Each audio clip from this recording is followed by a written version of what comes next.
ভালো সময় কাটছে অনেকদিন পর।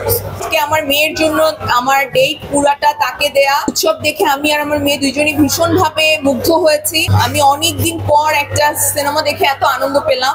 ও অনেক কম কথা বলে।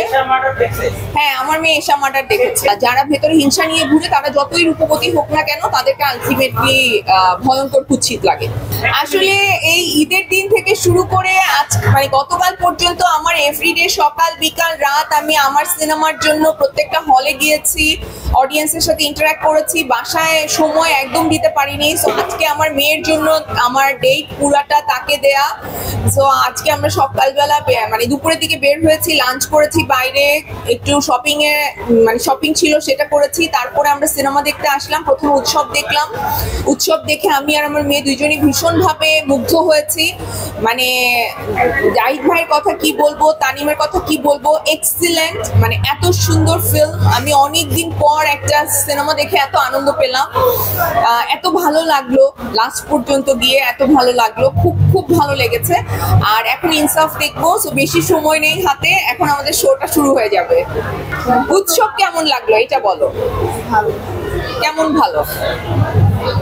ও অনেক কম কথা বলে। হ্যাঁ, আমার মেয়ে এশা মার্ডার দেখেছে। না, মার অ্যাক্টিং অনেক ভালো হয়েছে, মুভিটা অনেক ভালো ছিল। I like the story line and সব ক্যারেক্টারগুলো অনেক ভালো ছিল। আজকে সারাদিন মায়ের সঙ্গে কাটানো হয়েছে, শপিং করা হয়েছে, এখন সিনেমা দেখা হচ্ছে, কেমন লাগছে মায়ের সঙ্গে এই সময়টা? ভালো ভালো সময় কাটছে অনেকদিন পর। আর আমি আবার ড্রাইভ করছি, আমার ড্রাইভার নাই। আমি এই ঈদের দিন থেকে আজকে পর্যন্ত এভরিডে ড্রাইভ করে করে সব জায়গায় গেছি। মানে যা তা অবস্থা, আমি অত ভালো পার্ক করতে পারি না। মানে আমাকে যে আল্লাহ রহম করে যে কেউ না কেউ থাকে, তারা আমাকে হেল্প করে। আশেপাশের ড্রাইভার যারা থাকেন, দারোয়ান যারা থাকেন, গার্ড যারা থাকেন, তারা হেল্প করেন। আমি খুবই কষ্ট করে পার্ক করি এবং এই বারবার মানে এক এক জায়গায় যেতে আমার ভীষণ কষ্ট হয়ে যাচ্ছে। আমার ড্রাইভার কালকে আসবে, সো আল্লাহ আমাকে বাঁচাবে আর কি। পরশু আসবে, নট কালকে। কালকেও একটা হ্যাসেল যাবে। কালকে আমাদের স্পেশাল স্ক্রিনিং আছে, সো দেখা যাক। এখন আমাদের শো শুরু হয়ে গেছে। সবাইকে ধন্যবাদ, থ্যাংক ইউ। না, এইটা মনে হয় ইচ্ছা করে কি আমি এমনি পরেছিলাম, পরে দেখি ও ব্ল্যাক পরেছে। বাট আমরা তো অনেক একরকম কাপড় পরি আসলে।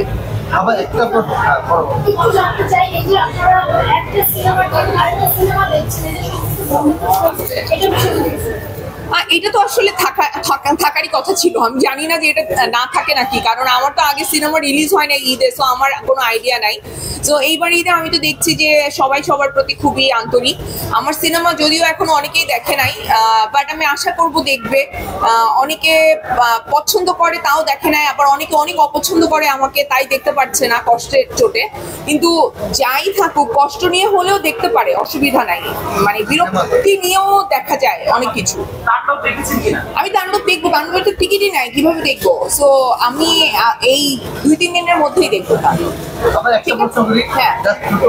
যেহেতু আপনি যে বলছিলেন যে স্ট্রাগলটা যাচ্ছে সিনেমা বা সবকিছু মিলিয়ে নিজেকে গাড়ি চালানো, আপনার কাছে যদি স্পেসিফিকলি জানতে চাই যে মেয়েকে যাতে নিয়ে একবারে আসা সিনেমা দেখতে আসা, এই সময়টাকে তো এনজয় করতে আর নিজেকে মেনটেন করার জন্য কি করেন আসলে এই সময়টাতে? রেগুলার ওয়ার্কআউট করছি, আর নিজেকে শান্ত রাখার জন্য কিছুটা সময় মেডিটেশন করছি, আর হচ্ছে আল্লাহর কাছে 100বার শুকরিয়া করছি, কারণ অডিয়েন্স আসছে, এসে সিনেমাটা দেখছে, আমার এশা মার্ডার কর্মফল, এবং ভালো কথা বলছে। আল্লাহ বাঁচিয়েছে, না হলে যে কি হতো আল্লাহ জানে। আর এই তো। আপনার কাছে যদি জানতে চাই, সৌন্দর্যের সংজ্ঞা কি আপনার কাছে?